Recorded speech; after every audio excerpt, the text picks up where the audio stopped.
Hi, my name's Andy, and this is this week's Shhh, and we're thinking this week about vulnerability, a thing that we've looked at before, but in the midst of another lockdown, this subject feels pertinent, feels like one to return to. We're just going to begin for a little while by allowing ourselves to settle.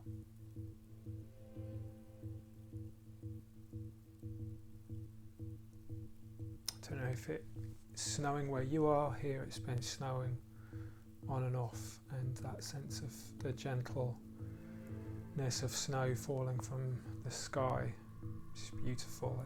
It evokes different memories of Christmas and winter, and often feels quite joyful, quite special. I want us to think for that moment of just the gentleness of snow, the peacefulness of it. I like how it dampens all the noise and everything becomes quiet. So as we begin this morning, we're just going to settle into a little bit of peace.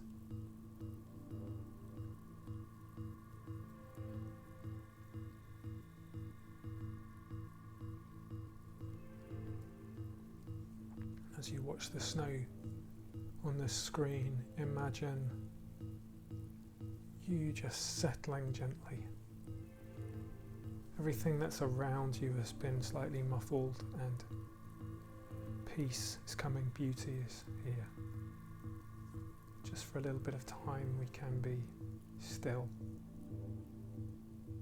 It's all that's been going on in your day so far. Just allow it to settle. You've got this time, that stuff can wait. You're just going to set out a little bit of time and allow yourself to just find a stability, a balance, a sense of peace.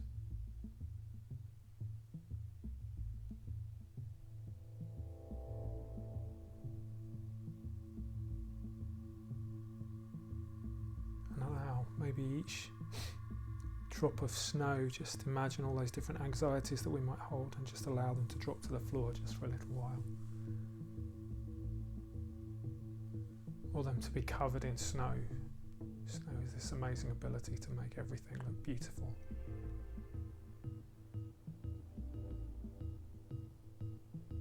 Let's just rest for a while. Be at peace.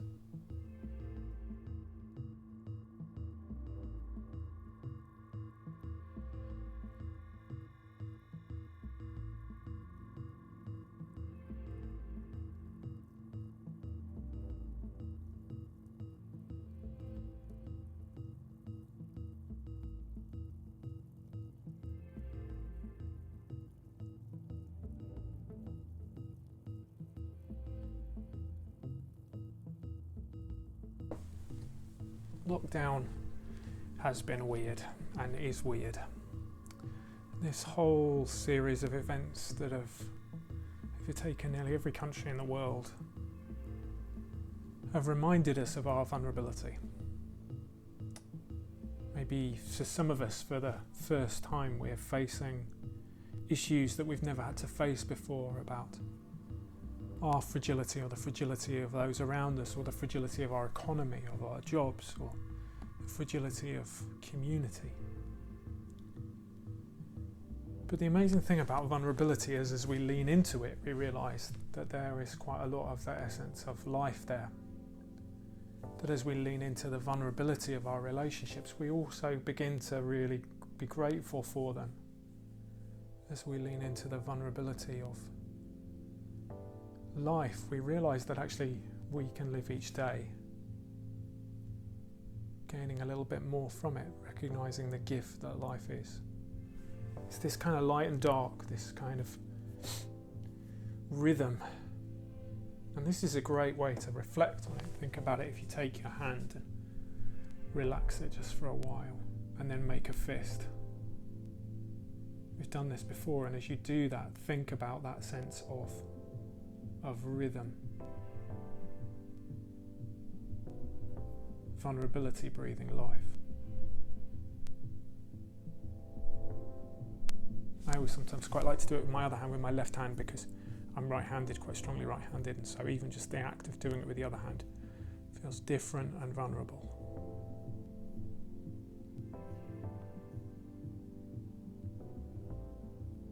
And we've got a little poem to share here that is called Shadow, and it embraces the idea that the vulnerability mixed with the stability, the light with the dark, can be incredibly helpful to hold together sometimes.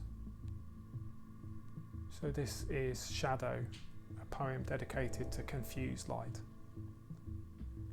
Me and this shadow together again, like peas in a pod or cloud in the rain. She travels along with me in sunlit days, when light meets this object deflecting her rays, and likewise my dark travels oft with the light, telling apart mixes wrong up from right, and a blended grey shadow connects to my soul. And somehow this darkness is part of my whole, a shadow of himself, a lesser than he. Yet shadows prove life is my sanctity. As light hits my object, deflected dark shines, yet this dark defines light in my blurring of lines. I welcome my shadow, I welcome my past. The lessons of darkness are ones that will last. It's hard to hold light with dark, with vulnerability, with joy, and with stability, and yet this is part of being a human being. Vulnerability travels with us. And so I'd like you to just spend a moment being aware of the ways that you feel vulnerable, and to hold it and see it. And just be aware of it. You don't need to do anything with it. Maybe imagine it in your hand. I'm a vulnerable person, but that's part of who I am.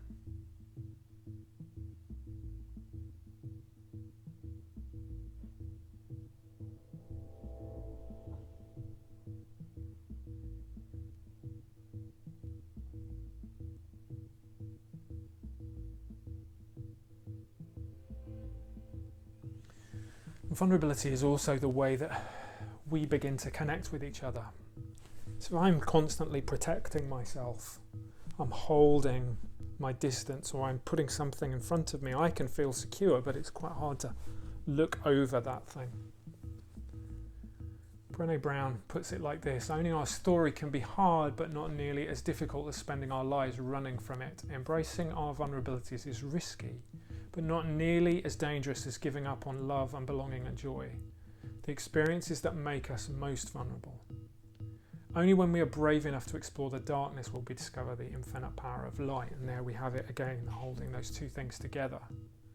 But she says further that vulnerability is the place, the birthplace of love, belonging, joy, courage, empathy and creativity. It's the source of hope, empathy, accountability and authenticity. If we want greater clarity in our purpose, or deeper and more meaningful lives, vulnerability is the path. So vulnerability as a path to tread is yet another avenue that I can be open. And we thought often in terms of thinking about mental health and well-being that sense of vulnerability invites that back from others. And although we're struggling, and many people are, the thing that people are doing is they're saying, I'm struggling right now, and it is drawing life out of others. It is connecting people. And I think we've got to hold on to that. If we're not strong, it's okay to say that.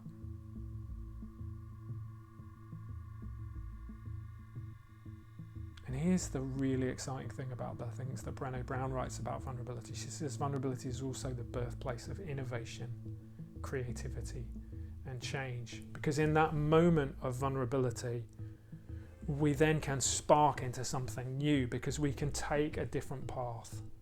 We can see this thing, and when we realise that we're not defeated by that, we realise a future exists, and we can focus on the future and decide what we're going to look at and where we're going to focus our attention and think positively. Actually, so much can come from that moment.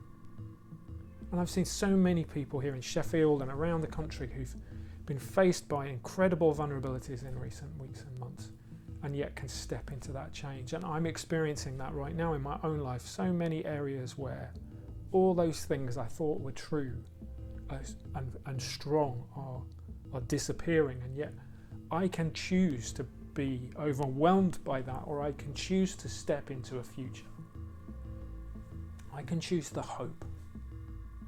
I can choose to say that there is positivity in the horizon, that I don't know what's going to happen next, and I don't know where I'm going, and I don't know what this implication of this means for that, but I do know that at this moment I can innovate, be creative, I can change, I can be positive, I can reach out to others. I can be a source of strength to others. So a friend of mine put it the other day, the only way you can really care for others is if you first experience that care yourself. And that's a beautiful thing, and a very powerful thing, and a very challenging thing. And maybe only in that moment of our own weakness that we become equipped to care for other people. I want to give you two pictures and allow you just to reflect on your own vulnerability. And the first is of just a spring shoot. They're all around at the moment. First spring shoots, and here with all the snow going on, it feels very vulnerable, but growth comes. Take time to have a look at this shoot, spring of life, and think about your vulnerabilities.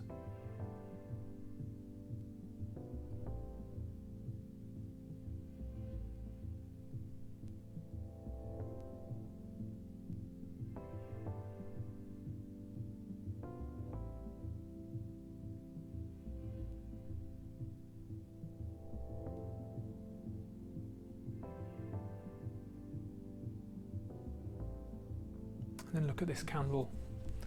We've used the image of candles quite a lot, flickering away. Fragile light. And yet this candle also burns and gives hope. Think about your vulnerabilities. Vulnerability is the birthplace of love, belonging, joy, courage, empathy and creativity. It is the source of hope, empathy, accountability and authenticity.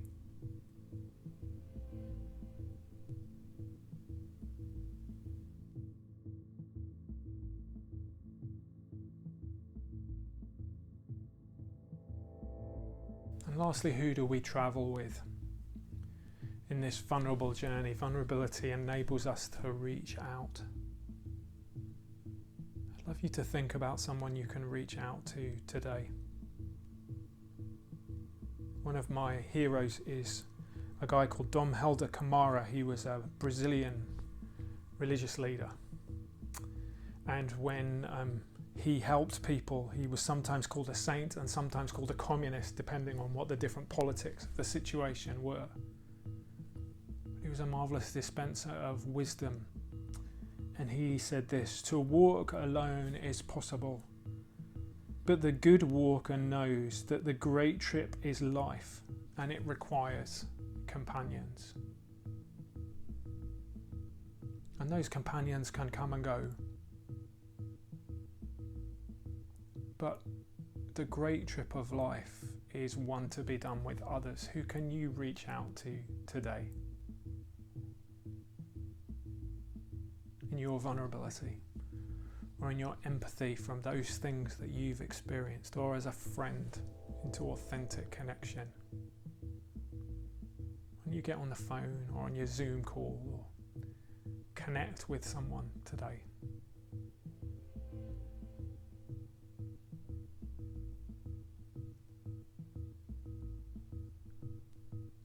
We hope you're really well.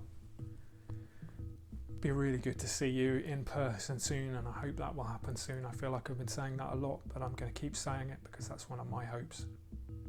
But in the meantime, take care, be safe, look after yourselves and those around you, and we look forward to seeing you for another Shhh again next week. Take care, bye bye.